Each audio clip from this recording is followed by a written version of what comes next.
میٹھے میٹھے اسلامی بھائیوں، درود پاک پڑھنے کے بے شمار فضائل و برکات ہیں۔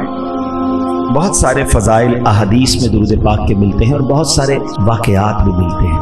درود پاک ایک بہت بڑی بلیسنگ ضرور ہے، لیکن یہ بھی یاد رہے کہ درود پاک کو اگر پڑھنا ہی چھوڑ دیا جائے، درود پاک زندگی کے معمولات سے ڈیلیٹ ہو جائے تو یہ بہت بڑی محرومی بھی ہے۔ ایک حدیث پاک ہے، نبی پاک علیہ السلام فرماتے ہیں، جو مجھ پر، حدیث پاک کا مضمون ہے، جو مجھ پر درود پاک پڑھنا بھول گیا وہ جنت کا راستہ بھول گیا۔ تو یاد رہے کہ زندگی میں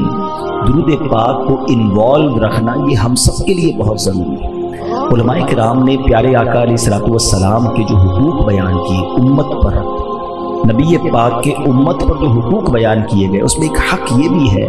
کہ امتی پر حق ہے سرور کائنات علیہ السلام کا کہ ان کی ذات پر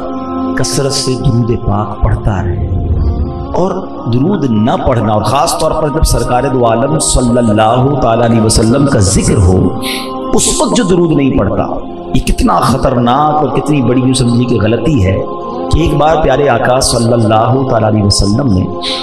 اپنے ممبر پر تشریف لے جا رہے تھے، پہلی سیڑھی پر قدم رکھا تو میرے آقا نے فرمایا آمین،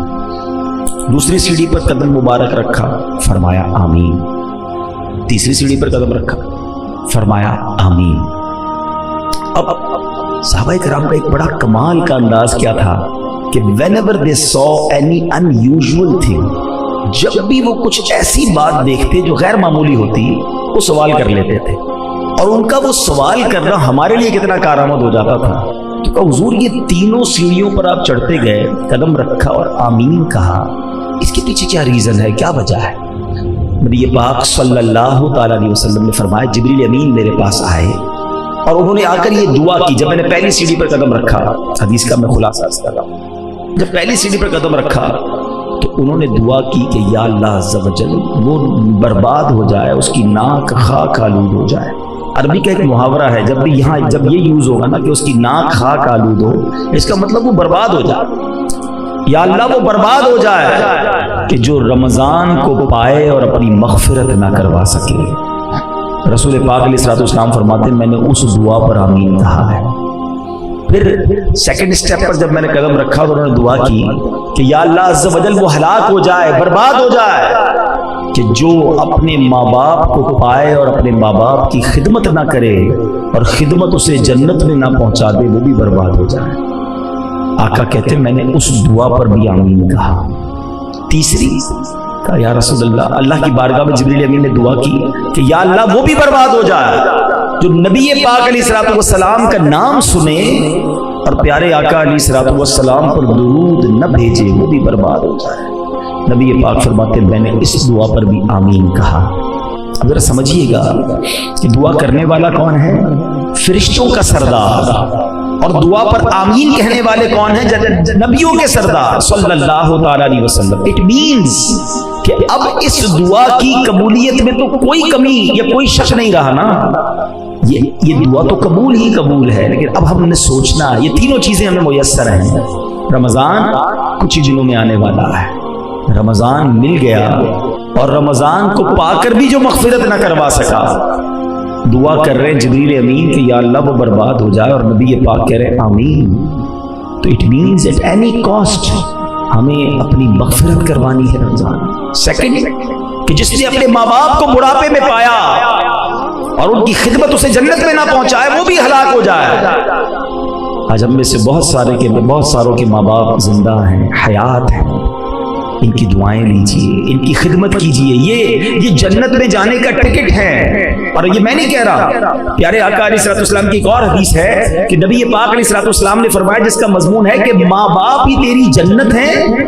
ماں باپ ہی تیری دوزخ ہے۔ اس کا کیا مطلب ہوا کہ ان کی خدمت کر لو تو یہی جنت میں جانے کے لیے کافی، یہ راضی ہو جائیں۔ اور اگر یہ ناراض ہو گئے نا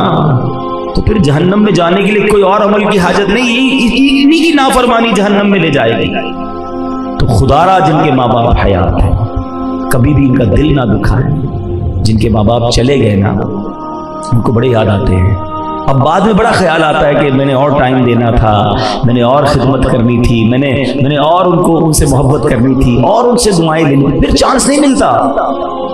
اب کئی لوگ ہیں جن کو ماں باپ سے ملنے کے لیے قبر پہ جانا پڑتا ہے، جب خوشی کا موقع آتا ہے تب بھی ماں باپ یاد آتے ہیں، جب کوئی تکلیف آتی ہے جب بھی ماں باپ یاد آتے ہیں، نیا گھر لو تو ماں باپ یاد آتے ہیں، نئی گاڑی لے تو ماں باپ یاد آتے ہیں، کتنے خوش ہوتے تھے، کتنی دعائیں دیتے تھے،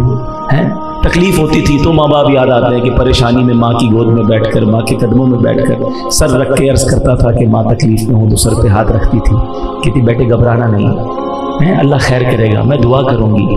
باپ کہتا تھا بیٹا میں ہوں، پریشان مت ہونا، مگر وہ سب چلے گئے،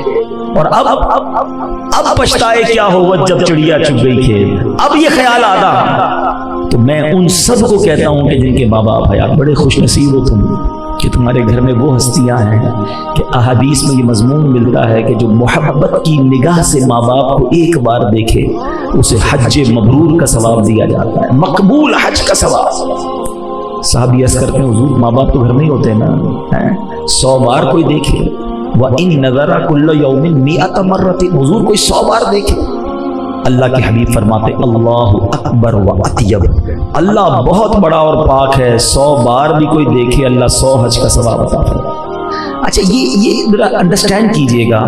کہ ماں باپ کو محبت سے دیکھنے پر حج کا ثواب ہے تو خدمت کا ثواب کتنا ہوگا، قدم پیر دبانے کا ثواب کتنا ہوگا، اپنے ہاتھوں سے کھانا کھلانے کا ثواب کتنا ہوگا، اپنے پیسے ان پر خرچ کرنے کا ثواب کتنا ہوگا، ان کے لیے دوائی لانا، ان کی دل جوئی کرنا، صرف محبت سے دیکھنے پر جب حج کا ثواب ہے تو خوش نصیب ہیں وہ لوگ جو ماں باپ کی خدمت کرتے ہیں، ماں باپ کی دعائیں لیتے ہیں۔ اور جس کے ماں باپ بوڑھے ہو گئے نا، بیسیکلی وہ بڑا لکی ہے کہ خدمت کا موقع تو اب ملے گا نا، ساری زندگی تو ماں باپ نے خدمت کی ہماری، ہم چھوٹے تھے کھانا کھلایا، پیسے دیے، انگلی پکڑ کر چلنا سکھایا، کاروبار نوکری جو بھی ضرورت تھی ماں باپ نے کی، اپنے پیٹ کاٹ کر ہمیں کھلایا۔ اب جب وہ بوڑھے ہوئے this is the right time to react, ارے اب موقع آیا ہے تمہیں کچھ ریوارڈ حاصل کرنے کا، نیکیاں کمانے کا، اور اب بندہ اریٹیٹ ہونا شروع ہو جاتا ہے کہ مزہ نہیں آ رہا، ابو بہت زیادہ تنگ کرتے ہیں، غصہ کرتے ہیں، بار بار دوائی لینے، بار بار ہاسپٹل۔ نہیں میرے بیٹے اسلام، بھاگ جاگ گئے تمہارے، نصیب جاگ گئے۔ ایسے بھی ماں باپ ہیں کہ جو خدمت کرتے ہی چلے گئے، بچوں کو خدمت کا موقع ہی نہیں ملا۔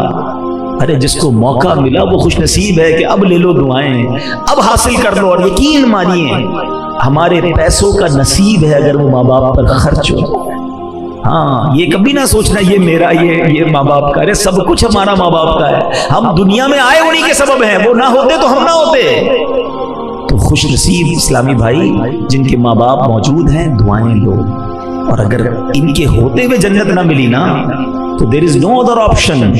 پھر ہلاکت ہی ہے، کیونکہ نبی پاک نے اس دعا پر آمین کہا ہے۔ جبریل امین کی دعا کیا تھی کہ جو یا رسول اللہ صلی اللہ تعالیٰ علیہ وسلم آپ کا نام سنیں، آپ کا ذکر سنیں اور آپ پر درود نہ بھیجے وہ بھی ہلاک و برباد ہو جائے۔ تو یہ بڑا اہم معاملہ ہے۔ ہم پورے دن میں نعت شریف سن رہے ہوتے ہیں، بیان سنتے ہیں، یا خود ہی اپنی زبان سے نبی پاک علیہ السلام کا ذکر کرتے ہیں مگر درود نہیں پڑھتے، تو درود زبان تر رہنی چاہیے۔ اچھا علماء نے بڑا پیارا ایک فارمولہ دیا